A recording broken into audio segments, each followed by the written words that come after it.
All right. Hello, everybody, and welcome to Geopolitical Trends, where truth matters. Excited to be with you, as always. First of all, thank you very much for responding to the survey question. That's the reason why I'm doing this, because majority of you asked for this particular topic, and that's why I did it yesterday quickly, so I could have enough time to go do the readings and gather the information for you that you need to know about this topic. Let me just go back quickly to the survey just to see what the final tally for it. Yeah, 72% for you want me to talk about the EU Council calls for termination of Hungary's presidency. So anyway, this is what I'm going to be covering for you today. But before I'll do this, let me say hi to all of you. North South, good to see you. Moshi, good to see you. Willie Holman, as always. Truth Seeker, Trevor Gordon from the Dominican Republic via New York City, good to see you. Marcian Dorcier, as always. Sefmi, good to see you. Wan Kisi and Hamed Sidi, Wan Kisi from Malaysia. I'm going to have a guest from Malaysia soon. I don't want to disclose the name, but soon. Al Sitaloken, good to see you. Farhad Razavi, as always. Timeline Dunkley, good to see you. John Smith, good to see you. Army with Harmony, good to see you. The Wacky Monkey, good to see you also. All right, guys, let's talk about this particular topic. We're going to be talking about why all of a sudden there's a discussion inside Brussels about the EU Council wanted to sort of strip the presidency from Hungary. As you know, Hungary took over the presidency the beginning of this month, in July, for a duration of 6 months, which means Hungary will be sort of the deciding in conjunction with other members as to the policies. But I'm not here to talk about all that stuff. I'm here to talk about what really prompted that, which to me was, in my opinion, is undemocratic for the EU Council to embark on such a decision or even entertain the idea of stripping someone from the presidency that was due to it by the regulations and the laws and so forth.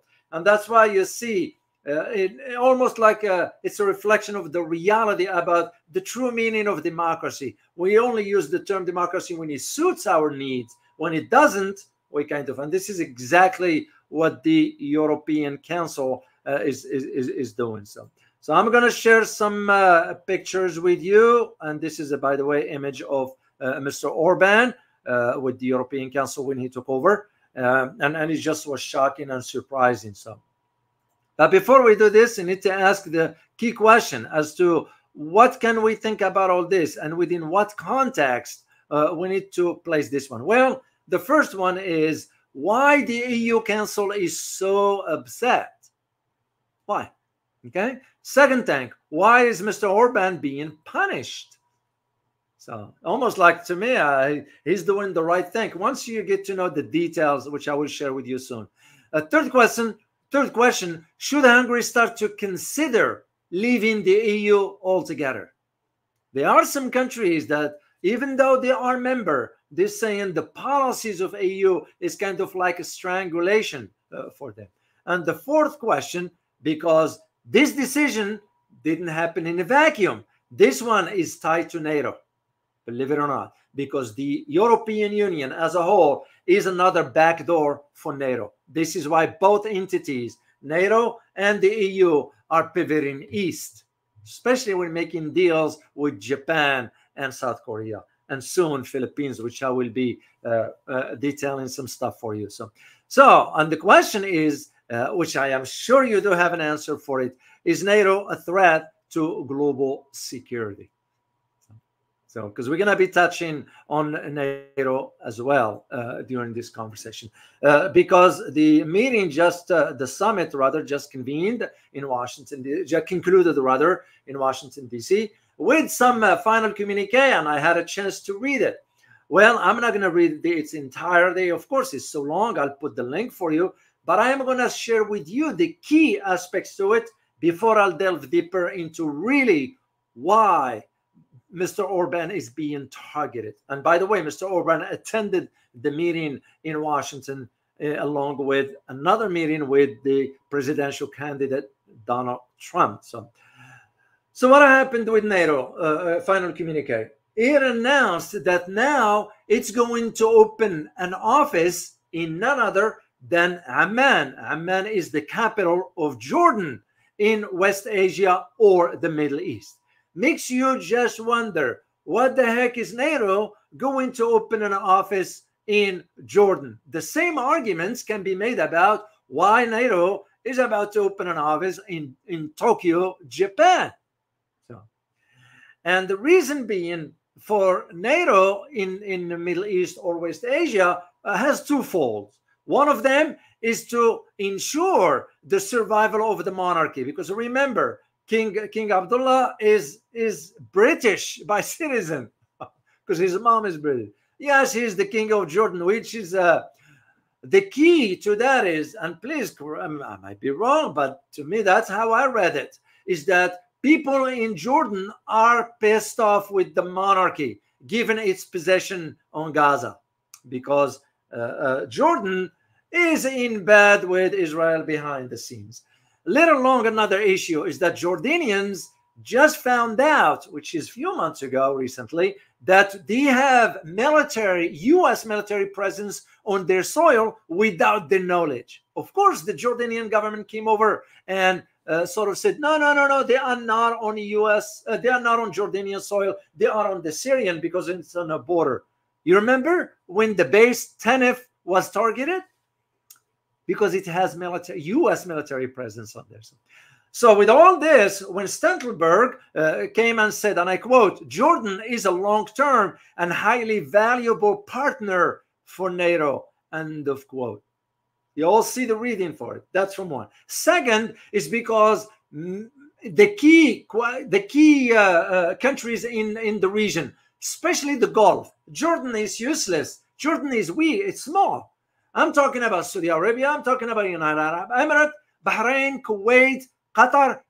All of them are pivoting east. Turkey, for that matter, they are going east. So NATO wants to have a foothold in the region so they can control the direction of certain countries. Of course, they will control Jordan because Jordan is so small and depends a lot on Western donations. So basically, this has to do with the survival of the monarchy, but also ensuring that more countries do not pivot east.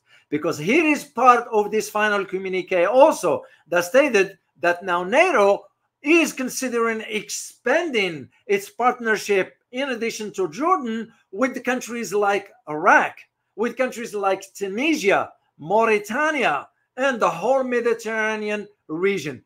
Why is this, you may ask? For two main reasons. Both countries, Tunisia and Iraq, have funding from China. That's one. And Mauritania is because it's closer to the Sahel region. NATO wants to keep a presence in that region after Burkina Faso, Mali, and Niger kicked the West out, including France, Germany, and the United States. They ask, as a matter of fact, I prepared a video for you about the U.S. forces being kicked out of Niger. This is not what the Pentagon is saying, oh, we're just going to have to remove our troops. No, you've been kicked out by the local governments in Niger. We don't want you here anymore. This is why NATO is going to establish partnership and training with Mauritania. Because when you look at the map, which I will share with you here, to see where Mauritania is, it will make perfect sense to you. See where Mauritania is. And look where the Sahel region is. Right here on the left, guys, when you look, Mauritania, and it says the Atlantic Ocean on the left here, that is the reason why. So NATO is not doing this because they care for security or stability. They're doing it to foment more tensions. The whole reason for why they are pivoting east. That is the reason why. And this brings me to the conversation of our topic, of course, today, within the context of Mr. Orban tour of peace. You all know Mr. Orban visited Russia, one, and I'll share some pictures with you. Here is a picture of Orban, and I give credit to the picture, of course, to David Jusek from the Huffington Post.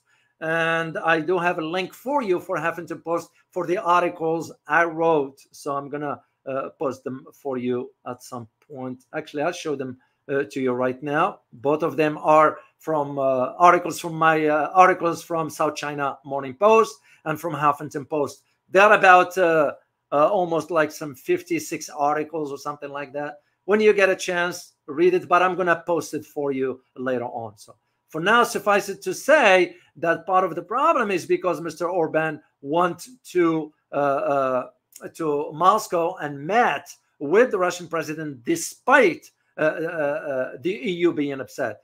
We give credit to this picture to Valerie Sharifolin from the AFP, Associated Foreign Press. This is via Getty Images, so that's where we get the picture. It's very important to understand this dynamics. So when the Orban went to Russia, is because he is concerned about Europe might become another theater for another major war. And especially when our incompetent president made an arrangements with the incompetent Olaf Scholz that the US will be deploying medium-range missiles to Germany by 2026. We all know what it means. Because now to Russia, any type of missile, doesn't matter. The Russians will assume it is nuclear tipped and they will have to respond appropriately. So Mr. Orban trip to, you admire the guy taking a stand and courage to take so. But at the same time, makes you just wonder, if you are going to embark on a path like this, why stay in the EU in the first place?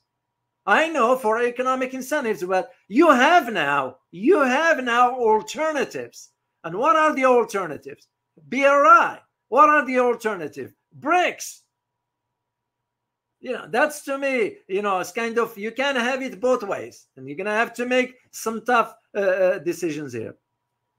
The whole purpose of the trip, and this is why I wanted to share with you my own analysis, is the idea that Mr. Orban, given the history of Hungary inside Europe, even prior to World War I and all that, he doesn't want to see another destroyed Europe, because this time around, it will be 10 times worse than what it was in World War II. And could it be that his initiative is to pave the way for peace, which I certainly will support?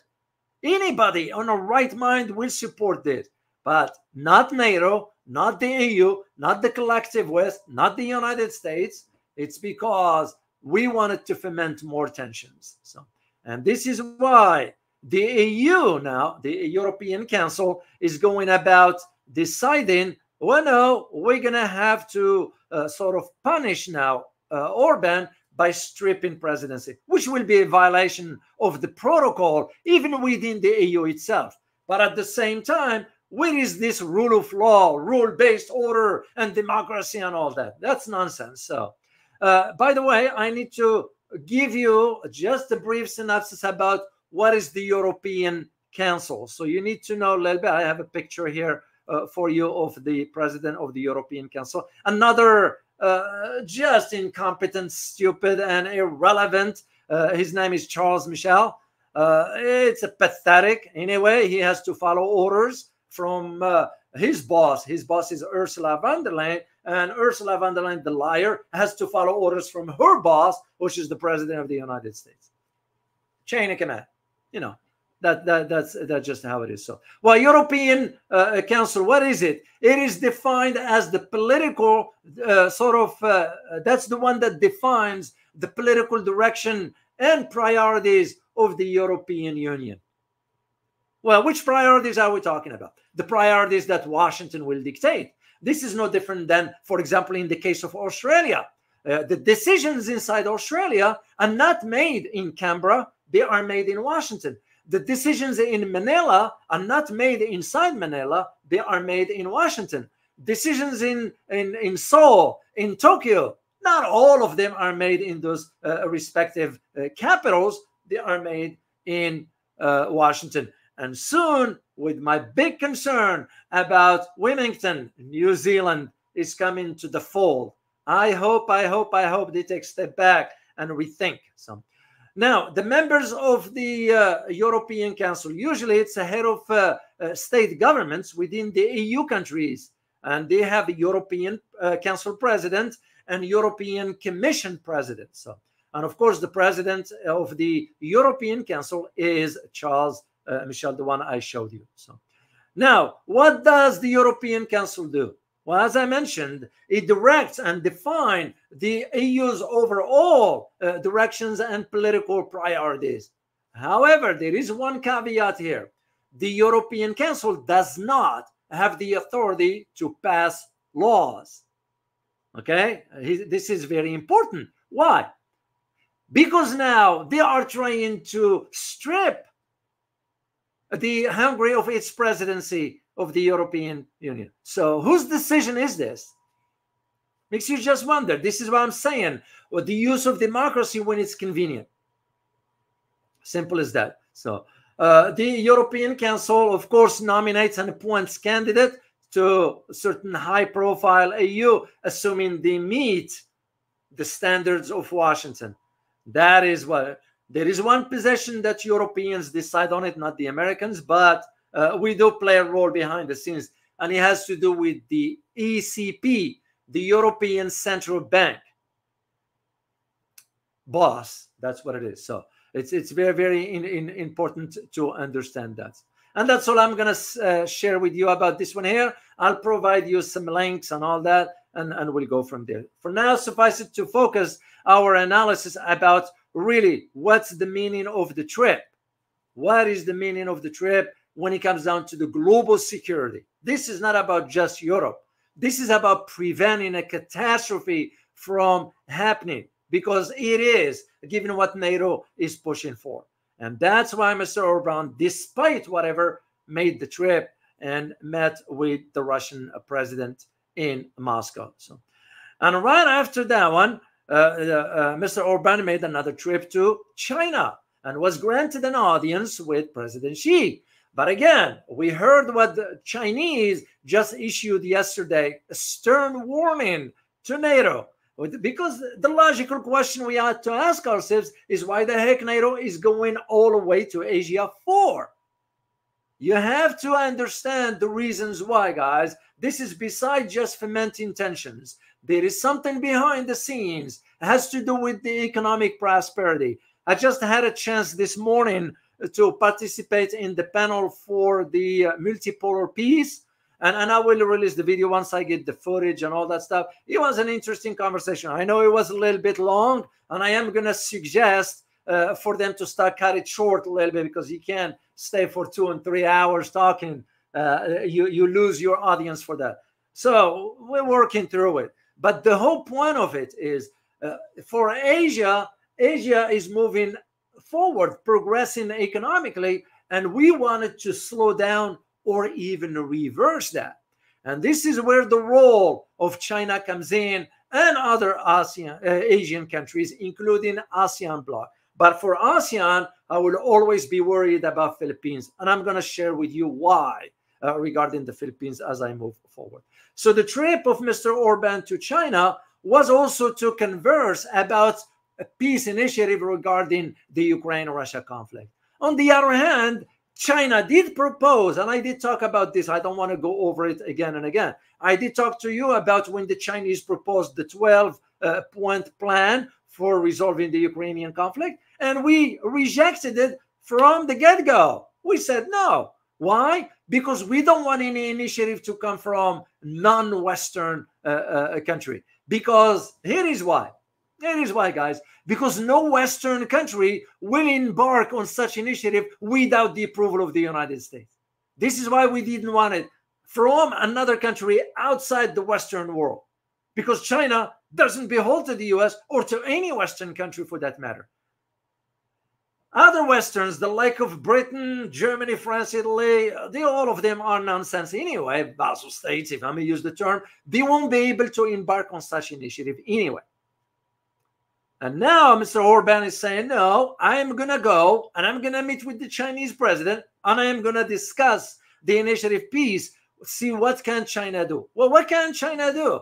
They already proposed that and it's been rejected.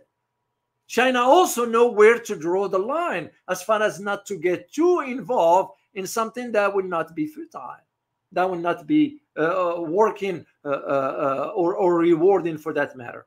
So, and this is why it's important to understand the trip within the context. Of course, after this, Mr. Orban attended the NATO summit in Washington, which was a farce, by the way. Anyway, you all know how it is. We don't need to talk about something that is, we don't know how we ask any rational person right now and tell you, please tell me your assessment about NATO. The first thing that's going to come out of their mouth will be like, well, NATO is fomenting more tensions than peace.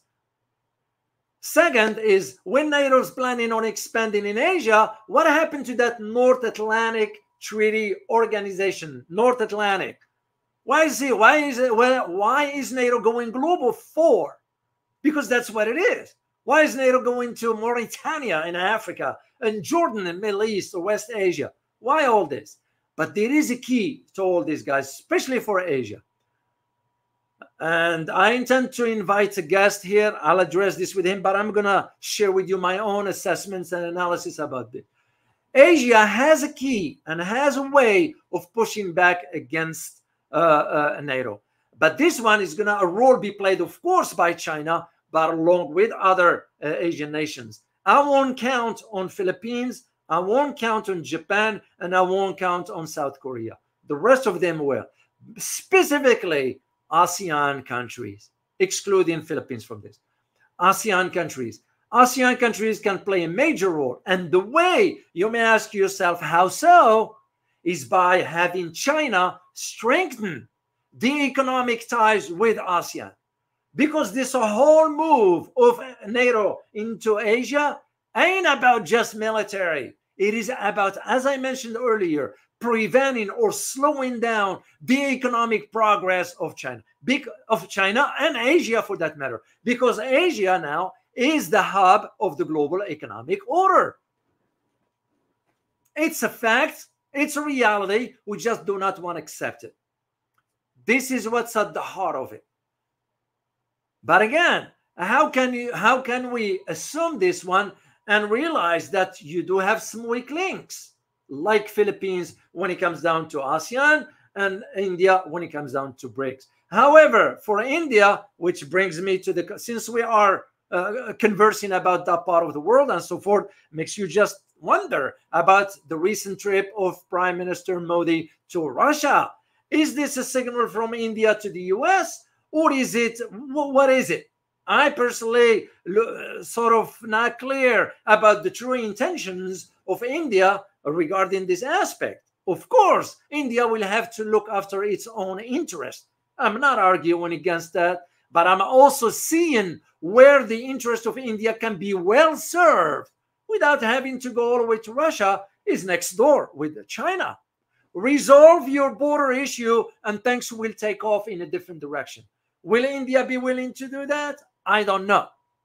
I don't know. But to me, that's where I see the advantage if India wants to prosper economically.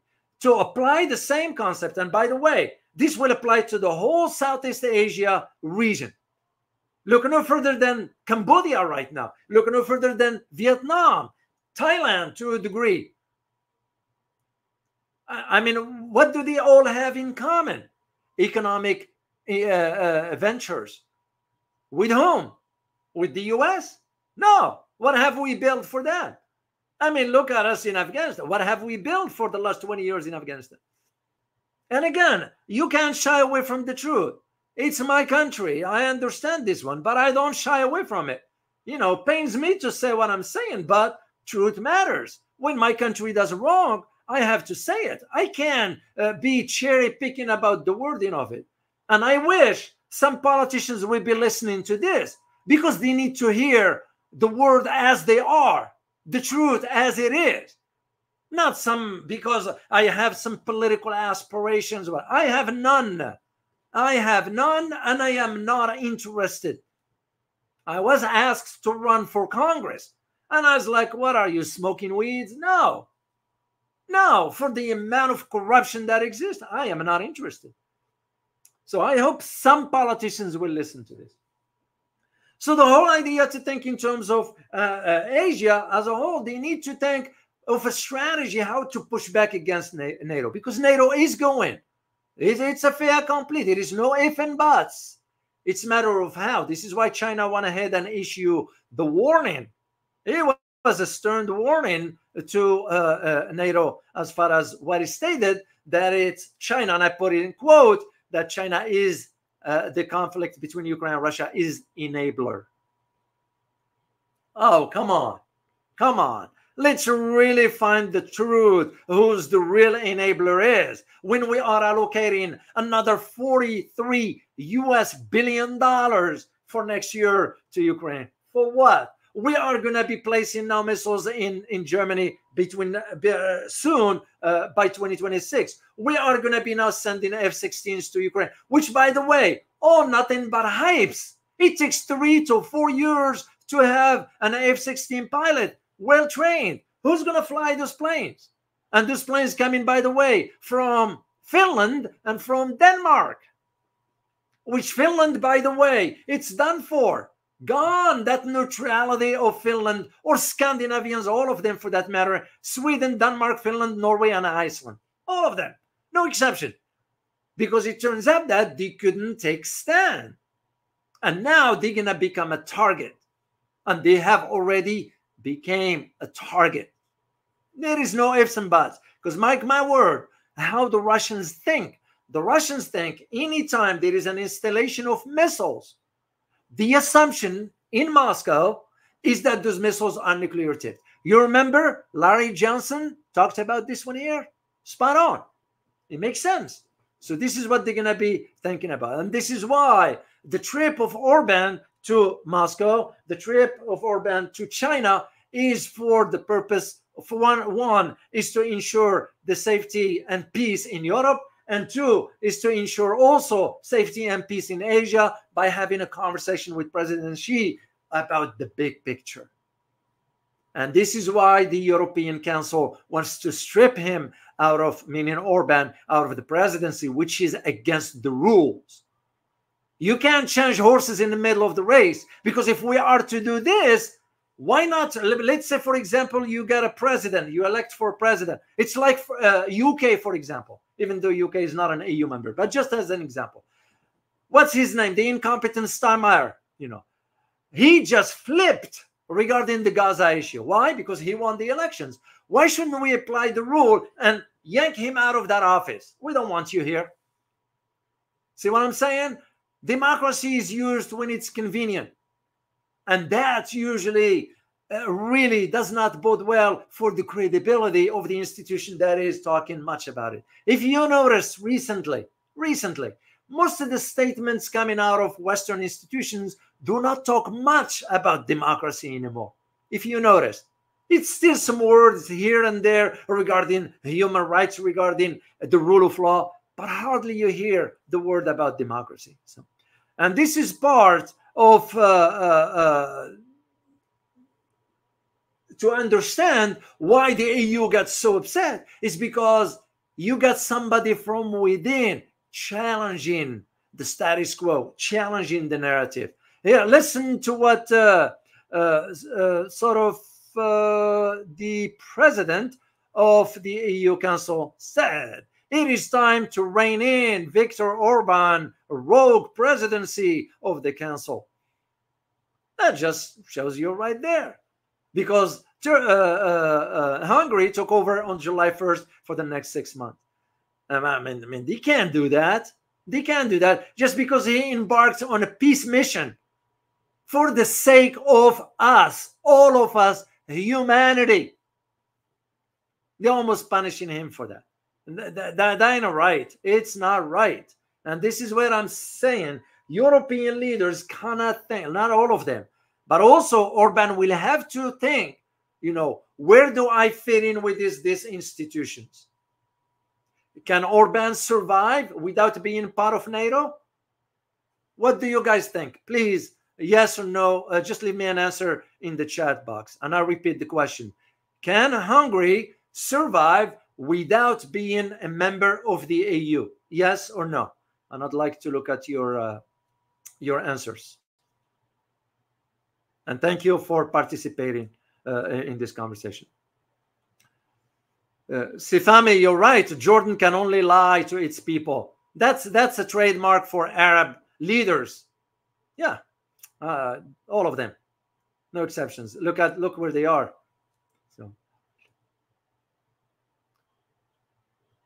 So let me just see your answer, please. Yes or no? And I'm scrolling down just to see, because it's very important. Yeah. Al-Sitalokin, of course, why not? Meaning yes. Zaneta Pestroska, you say yes. Rampelson 01, yes. Steve, yes. Marcian Dorsier, yes. Absolutely. YA, absolutely. Karakulak, yes. Hamad Sidi, yes. Army with Harmony, yes. Zanetha, da, yes. I see your point, guys, and it makes perfect sense. It's why I am in support of this, and I will sort of share your opinion that, yeah, they need to leave the EU. The reason why I am sort of in support of it, because now there are alternatives. Now, if you ask me about 10 years ago, yes, it was kind of different. Now the situation is different. There are alternatives out there. The same arguments can be made about, for example, the global financial system. Yeah, the dollar.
There we go. Can you hear me?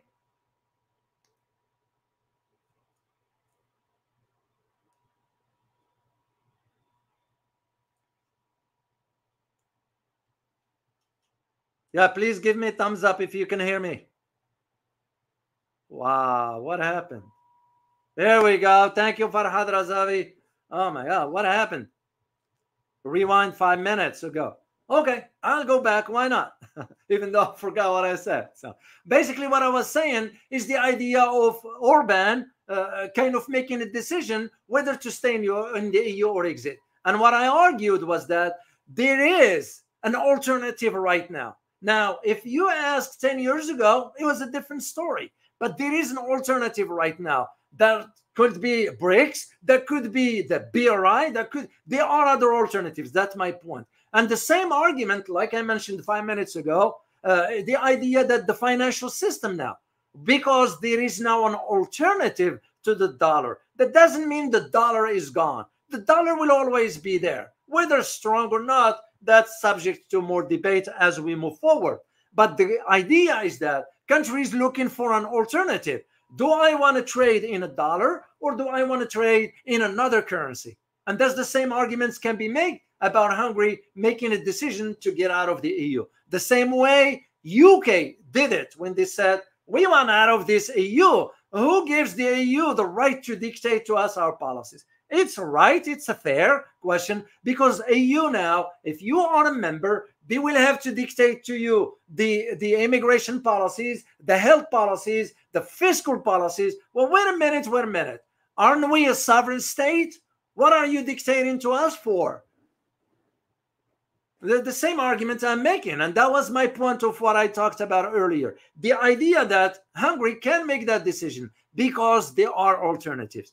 And the same argument when you go to Asia and think about why NATO wanted to expand. Because NATO now makes no bone about it. They are like proud that they are going global for the sake of global security and stability in Asia. Hold on a second.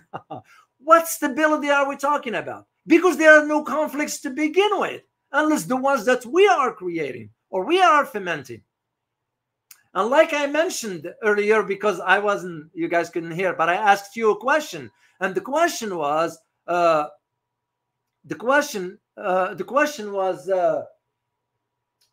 reason why NATO is pushing openly, publicly about Asia is because it has 3 outlets, which to me, in my opinion, weak links that they can go through. And I asked you the question, can you name to me those 3 countries? In my opinion, there are 4, but I go with main 3. If you can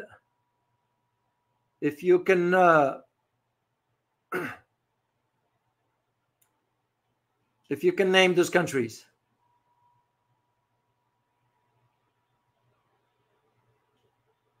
No, wow, some of you said that there were no sound earlier. That's a problem.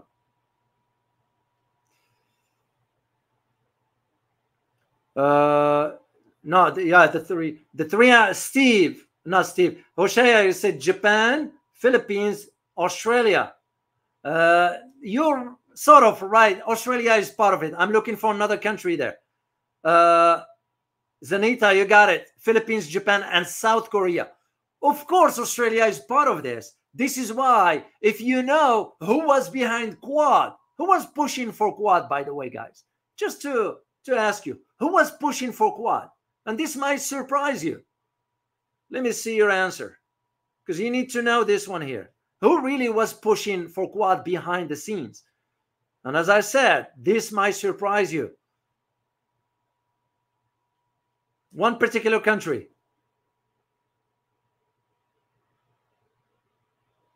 No, Time Dunkley, no. Truth Seeker, no. Aparta, no. F, no. Me pushing for it, no. Not me, yeah. Let me see. Al-Sitaloken, you got it. It was Japan.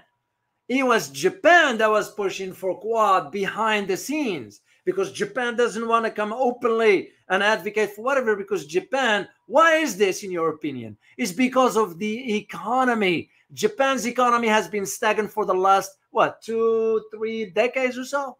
Stagnant. Despite what you read, it's been stagnant. And that was the whole idea of why you're hearing now NATO go in, and that's why they got upset. The EU, which, by the way, it's the back door of NATO, got upset at Mr. Orban for embarking on his peace initiative. And this leads me to talk about the Philippines. Why Philippines? Because it is considered one of the weakest link inside in Asia. I'm going to share a picture with you. This is a picture of the missiles that's been placed in north part of the country. And by the way, FYI, guys, most people in Philippines had no idea. They didn't know. The government, of course, had to know, but the government never disclosed it to the people. So, and it took the Russian president to call the Philippine government and tell them, by the way, we are aware of those missiles that's been placed in your northern part of the country. And like I said earlier, any type of missile now, any type of missile that will be certain ranges, for Russians, they will assume they are nuclear tipped, and they're going to have to adjust accordingly, because Russia made it clear that they will defend their interest by any means. And you guys can read between the line what it means. That means what? In a simple terminology, is that Philippines now has become a target. And do the Filipino people have a say into this? This is no different than what took place in Sweden. In Sweden, when Sweden was admitted to NATO, did you know, guys, that it was no referendum from the people? Because the Swedish government knew that the people is going to say no. So they went ahead without. So where is democracy into all this? And this is what I'm saying. It's cherry picking when democracy works, when it doesn't work. And that is where the difference is. And I want you to be aware, in the case of the Philippines, is because those medium range were stationed there. As a matter of fact, they were brought in April of this year. This is why, if you recall, one time I talked to you about the 9 bases in Philippines that they signed an agreement with the U.S. to give the U.S. access to, and the Filipino government said only 5 bases. The truth, there were nine bases. Only 5 they were declared. 4 were not declared. And those 4, based on my experience, those have to do with some advanced weapons, including the nuclear tactical aspects of it, that the Filipino government would never know about. And this is why NATO's calculation, and when I say NATO, you're going to have to thank us. Who's managing NATO? Is the U.S., of course. When I say NATO, I'm saying U.S. as well. I have to think in terms of how can we go through our weakest link in the region. Philippines now is being pulled or sucked into that orbit of NATO. Japan and Philippines have no choice in the matter. When you have almost 40,000+ troops in Japan and over 30,000+ troops in South Korea, what sovereignty do you have? Then you think about the RAA, the Reciprocal Access Agreement that Philippines and Japan just signed. Have the Philippines forgot the atrocities of Japan in Philippines or the whole Southeast Asia? Makes you just wonder. We collective West, taking advantage of this aspect and pushing forward for fomenting more tensions. And this is why, once again, to tie it back to our topic here, why the EU Council gets so pissed and the conversation started in Brussels already as to stripping Mr. Orban of the presidency. In other words, remove. You can't do that. Legally, they shouldn't. But Europe is done for. It's gone. There is no such, because Europe wants to say, if Mr. Orban goes to China and Russia advocating for peace, that's going to undermine our unity. What unity? There is no unity. It's a facade. This is why average Western citizen is ill-informed, because they've been bombarded with information that have nothing to do with the truth. And this is why you get channels like mine here, and there are others. They get kind of limited in certain exposure.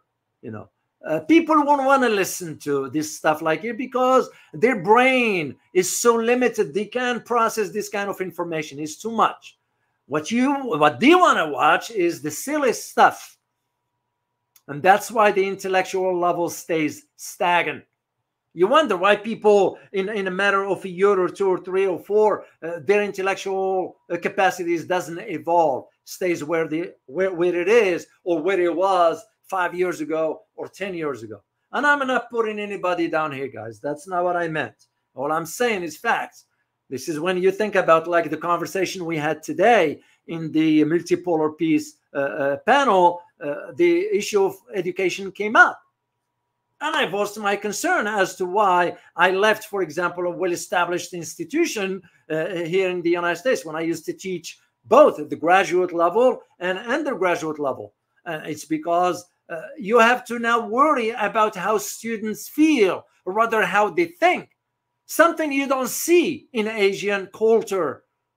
Students there are there to learn. This is why the example of China, and I am sure other countries as well, are producing qualified students, engineers in science, math, technology. We're not. I'm not saying humanities, for example, subjects in humanities are not good. That's not what I'm saying. All I'm saying is if you want to compete in a multipolar world, you're going to have to produce quality in the students. We're not. Because education to us is a transactional. Simple as that. And this is when I see the problem now with why the EU wanted to strip Mr. Orban of his presidency. That is, by regulations, is due for Hungary, since Hungary is an EU member.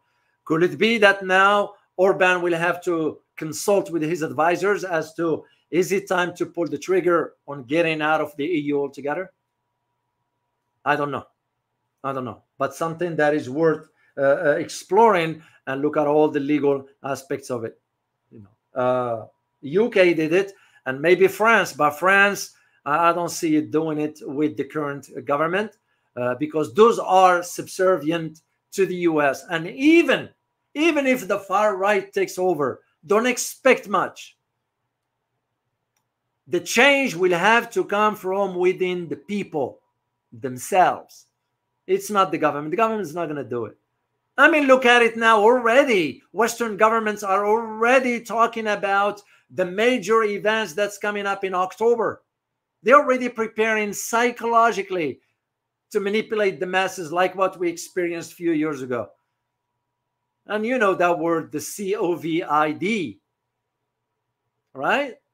They're already talking about there's this major problem, health issue coming up in October, and we need to prepare and all that, which is nothing but a lie. That's all it is. So anyway, guys, this is what I wanted to share with you. That's all I have to share with you, and I'm going to sign off here and answer some of your questions. And wanted to let you know, by the way, be on the lookout for next week. I have Larry Johnson here on the channel on Tuesday, and I'm going to reach out to someone from Malaysia, someone you probably will know. To those who ask me to send an invitation to Jerry in China, I did, and I never heard a response yet. So I'm waiting till I hear back from him. So. All right, guys, let me say thank you to all of those who support the channel. TC Kwan, Osiris, Boone, Julian, Army with Harmony, I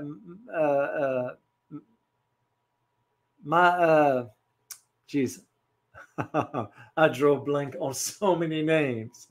Marcian Dorcier, so many of you guys. So I'm very grateful for your continued support for the channel. And by the way, just FYI, I am in the planning stages regarding the Asia trip. I didn't forget it. That's all I can share with you at this point. You will know, you will notice when I am not on the air. So, and we'll leave it at that for now. This is the links to buy me coffee and so forth. If, by the way, regarding the books, I just got an email. I didn't read it yet. I just saw the subject title from the publisher. I'm going to read through and see what they are saying and talking about. And if the expiration of the royalties now, or the rights that comes back to me, I'll go ahead and upload the books for you. So speaking of the link for the books, it's right here. All right, let me see some questions from you. Since I am I'll start from Francis Tango. I see a question from Dr. O. Are we living in a time bomb in Europe? Yeah. I mean, I'm concerned. I have family there. But at the same time, I'm to tell them, okay, you need to get out of there. Well, where are they going to go? That's the problem. You know, some of us are easy to move around, others are not. So, and the problem is due to failed policies of the European leaders. You know, look no further than the next Secretary General of NATO. Meet the new boss as the old boss. He's just going to follow through. And you ask yourself, in the case, since you are in Netherlands, Francis Tango, you ask yourself, what is the Navy, the Dutch Navy is going to South China Sea for? What is the German Navy is going to South China Sea for? Makes you just wonder. And this is where you see these ill-conceived foreign policies are leading to some serious problems. And this is why Mr. Orban embarked on this initiative to kind of, you guys need to wake up. No, there is no winner. There will be no winner. Complete destructions. We're talking about nukes here. And the power of the nukes that far exceeds 10 times what was dropped on Hiroshima and Nagasaki. So, makes you just wonder. Truth Seeker, David, your family. I am considering some stuff, and I am considering teaching, because I like to teach, and I have to look at the locations where it will be a good fit for me also, because I have to look for an environment where I can contribute. This is not about just collecting a paycheck. I don't believe in that kind of stuff. I never did, never will. You know, if I can contribute to something, it's useless. But it has to be an environment where there is a reciprocity. That means there will be that desire for the students to learn. And I am keeping my options open. I'm talking to some people for now, and it's not an easy task. You can't just pack and leave. I do have also other major obligations here in the country, but I'm working on it behind the scenes. Question, Johannes Dharma. Question, any news about Duterte, Mindanao versus Marcos? No, I'm not aware of this. As a matter of fact, I might be bringing an individual from the Philippines. She is a journalist. As a matter of fact, I just shared the stage with her this morning, and she's savvy. She's been around. I'm going to reach out to her and see if she will be willing to come to the channel. All right, let me see another question from any of you. Athin Wu, good to see you as always. Question, what do you think of the U.S. putting missiles in Germany that can reach Russia? Germany has really no sovereignty. Of course, it does. It doesn't, rather. Is U.S. trying to put Germany onto the front line of conflict with Russia? Yeah, and it won't be just Germany. You're looking at Poland. You're looking at all the Eastern countries except Hungary. Hungary will be spared, believe it or not. Belarus, of course, and although Russia is very far advanced when it comes down to missiles. We don't have what we can counter the Russians with. Even the UK. The UK now, this new prime minister is saying, we're going to arm Ukraine with some type of missiles to hit Russia. How crazy that talk is. Because now Russia's saying to the UK, we will target you inside UK. And maybe sometimes that's what, I'm not advocating for it. I am not. But sometimes that's what's need to be done. This is like always the example I always give you guys about China's diplomacy. Because it's a reflection of its history, but it's in the West is misinterpreted as weakness. And sometimes you just have to use the hammer. So the short answer is yes, because Russia will assume any missiles in Germany, those are nuclear tipped. And they're going to respond appropriately, and rightly so. Steve, question, if the Philippines wants to join BRICS, would the Americans will hinder its membership? Well, the Americans are already hindering some countries inside ASEAN from even cooperating economically with China. There is a lot going on behind the scenes, guys. This is why, for example, in the case of New Zealand, I am very concerned. When I was a kid, I'll share this. When I was a kid, I used to hear about New Zealand. I even used to ask, where is New Zealand? So, and I'll look on the map and I'll say, wow, it's so small, but you don't hear much about it. Well, you don't hear much about it. I didn't hear much about it back then because it was minding its own business, never getting involved in taking sides or whatever. True example of neutrality. Neutrality doesn't mean, it's just the idea of the sovereignty. All of a sudden, as I grow older and start to get involved in learning about international affairs, global affairs, geopolitics, and so forth, I start to sort of delve deeper into understanding the behavior of countries. And all of a sudden, I'm like asking myself, what is New Zealand doing? The same question I would ask about Scandinavians. Never in a million years I was thinking that Sweden will abandon its neutrality treaty that is signed with the Soviet Union back then. For over 200 years, it was never an issue. Finland shares long borders, about over 14 or 1,200 kilometers or 830 miles with Russia. For the last 60, 70 years, never was ever an issue. Never. And even when I was in Helsinki back in the 80s, still the height of the Cold War, people never worried about Russia or whatever, or Soviet Union at that time. Because there was no reason. Because Finland was minding its own business. That is not what you're seeing today. But in the case of the Philippines and Japan and South Korea, is a different conversation altogether. So yeah, the US will. It's like what we're doing to India right now. And it makes you just wonder, will India press that reset button with China? Because there is a conversation among the elites now in India about maybe it's time to sit down with the Chinese and resolve this border issue, which for us, it's a pressure point. We never want that issue to be resolved. Why? Because if India and China reach that, India will prosper economically. And we don't want that. And this is the way I see it.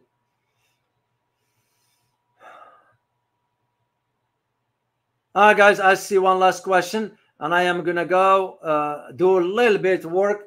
I torn my tendons, so I am limited in what I can do, and I don't like it.